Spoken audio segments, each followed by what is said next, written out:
I'm Crystal from the Most Extreme Wrestling, and I'm here on Effentry Entertainment to do another book review, because we all love books, and we all love Crystal's book reviews. I'm not ready to reveal this yet. And today's book review is about a kind of unusual book. This book is called What Girls Want to Know About Boys, and it is by Arthur Unger, and it's from 1962. And the reason I thought about reviewing this book is because it makes me laugh every time I read it, because it's from 1962. And I'm sorry, I know there's a big generational gap, but really, there's a really big generational gap, okay? Because my mom actually gave me this book when I first started dating Chronics when I was 15 or 16, I think I was 16. So anyway, so she hands me this book and is like, you know, my mom gave this to me and I think you'll learn a lot from it. And I just cracked up laughing the whole time, because it's really special.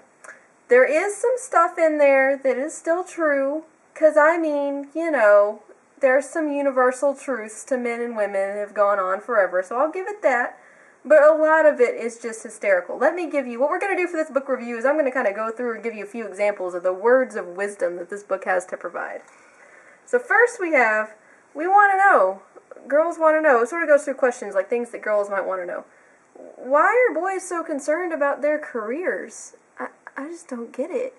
And it says, girls, when you're asked what you want to become, girls say, I want to be a wife and mother. Which, yes, it's true. Some girls still want to be that today, and there's nothing wrong with that. But it also says that girls regard their jobs only as a stopgap until marriage and children. So no one can understand, so it's hard for girls to understand why boys would be concerned with something so silly as having a job. So then we have that. Oh, here we go. This is a really good sentence. This is a good sentence. A boy knows that eventually he will most likely support a wife and a family, while a girl can only dream, hoping, more often than not, that her husband will make her dreams come true for her. Aww. Really? Aww. Really? The man has to provide my dreams for me? Alright, anyway, so there's that. Okay, so then we want to know, oh no, this book is falling apart. There's actually some pages missing. Alright, so then it is, like, 50 years old? Whoa.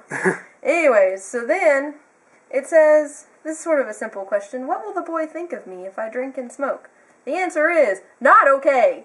There will drinking and smoking detract from your femininity. You were not to drink in front of your boy. That is not okay. Not okay. Okay, so we learned that. So then here we go, we move on here. Now we have, this is a special one, because of course in this book about boys and girls and teenagers and dating, you have to talk about sex, right? This is my favorite sentence in the entire book, or actually it's two sentences. Here we go. Back in grandmother's time, sex was considered something that women accepted, but didn't necessarily enjoy. But more recently, scientists, it took scientists to figure this out.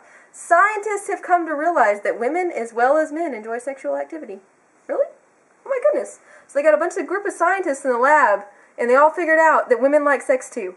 And they discovered this in 1962. Wow. Cha-ching. Let me get a picture of this. Oh, you want to get well, of the drawings. Oh yeah, it has some really special drawings in here. Alright, so then, let's see. Oh, why does a boy occasionally want to go out with other boys, like, instead of going on a date with me all the time? Because I don't understand, because apparently I don't have friends of my own. Because it says, let's see, girls would rather be with boys than with other girls. Always. And girls happily cancel all of their plans to go out on a date, but boys just don't do that. So, girls, by the way, apparently we don't have friends and we don't care about them. So, alright, so that's another mystery solved. Here we go. Then we have, okay, what do boys look for in a girl? This is a good question.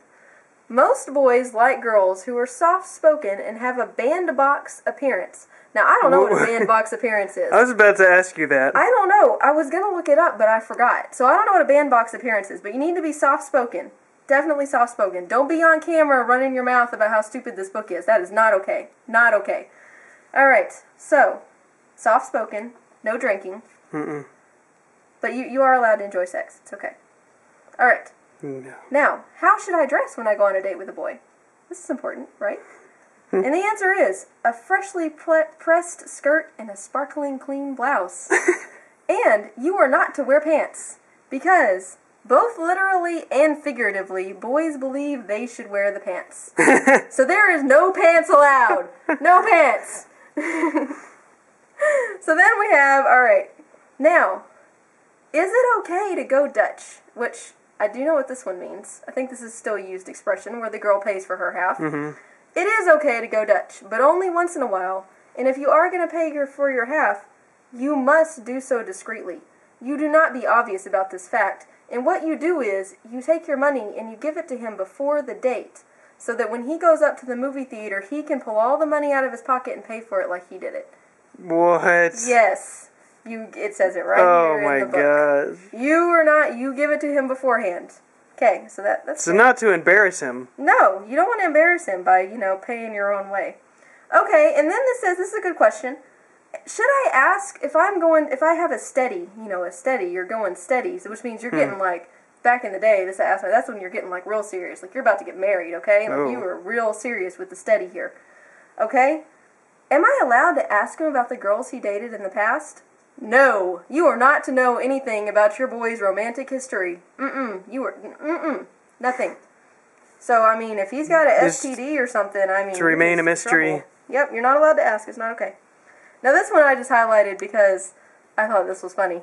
Because it says, I'm wearing his pin. When can I expect an engagement ring? His pin? His pin. Yeah, his pin. Apparently they had these school pins, and they would this is the video that if anybody over the age of 40 is watching, they're going oh my gosh, this girl's an idiot. But apparently they had these little school pins or something, and you would get the pin, and that was when you were going steady or something. But I just thought this sentence was funny. It says, it's not a good idea to become pinned without knowing exactly how the boy who pinned you has interpreted his own action. Like on The Lion King? Pinned you again. Pinned you again. Alright, now here we go with this. There's this little chapter about PDA. Okay? Oh boy. Most boys are very embarrassed by public displays of affection, and you only hold hands when the two of you are alone. There is to be no hand-holding in public, because that just makes you look like a floozy, okay? Floozy? It doesn't say that in the book, but that's pretty much what it says. I don't want people thinking that you're a floozy. I know, we can't hold hands in public anymore. Oh, man. It's not okay. Alright, and then it says, should I knit him socks for his birthday? Oh.